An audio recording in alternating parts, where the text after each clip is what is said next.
বন্ধুরা, আবার একটা নতুন রেসিপি নিয়ে চলে এলাম তোমাদের মাঝে। তো তোমরা দেখতে থাকো। দেখতে পাচ্ছ কড়াইয়ে তেল, এবার 5 ফোড়ন দিয়ে দিলাম। দেখতে পাচ্ছ এদিকে আলুর একটা রেসিপি বানাচ্ছি। তো তোমরা দেখতে থাকো। তেল 5 ফোড়ন হয়ে গেছে।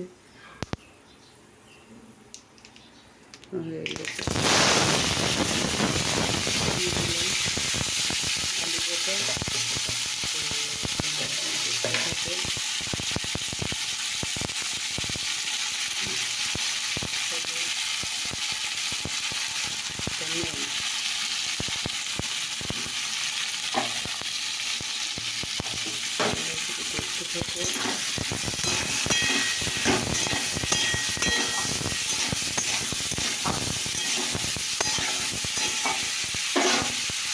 এটাতে এখানে আমি চা বসিয়ে দিয়েছি, লাল চা।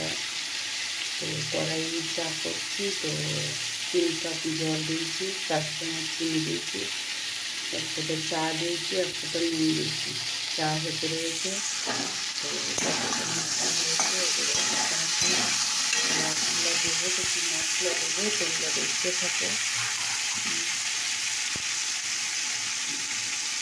তো এটাকে ধীরে ধীরে দিলাম। সামান্য একটু লঙ্কা দিয়ে দিলাম। এটাকে লঙ্কা গুঁড়ি ধীরে ধীরে দিয়ে একটা জল দিয়ে দিলাম। মশলা দিয়ে কষতে হবে, তারপর কষা হোক। এটা একটা ঢাকা দিয়ে দিই। চারিদিকে চা হতে হতে তোমরা দেখতে থাকো। ও দেখো বন্ধুরা, আমার রান্না এবার আমি জলটা দিয়ে দেবো।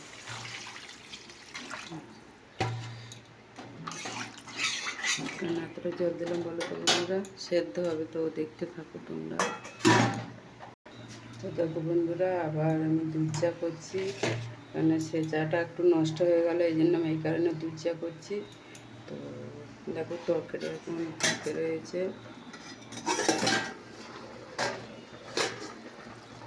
দেখো তরকারি সেদ্ধ হচ্ছে, এদিকে দুধ চা হচ্ছে। চলো, আর দেখো বাসন ধুচ্ছে, দেখতে পাচ্ছ বাইরে।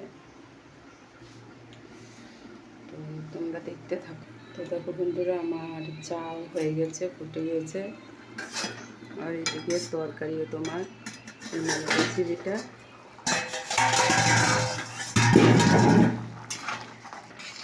দেখতে পাচ্ছি। তরকারি তরকারিটাও আমার হয়ে গেছে। তো একটু ঝোলটা মরলেই নামিয়ে দেবো। তো আমার এই রেসিপিটা তোমাদের কেমন লাগলো অবশ্যই কমেন্ট করে জানাবে।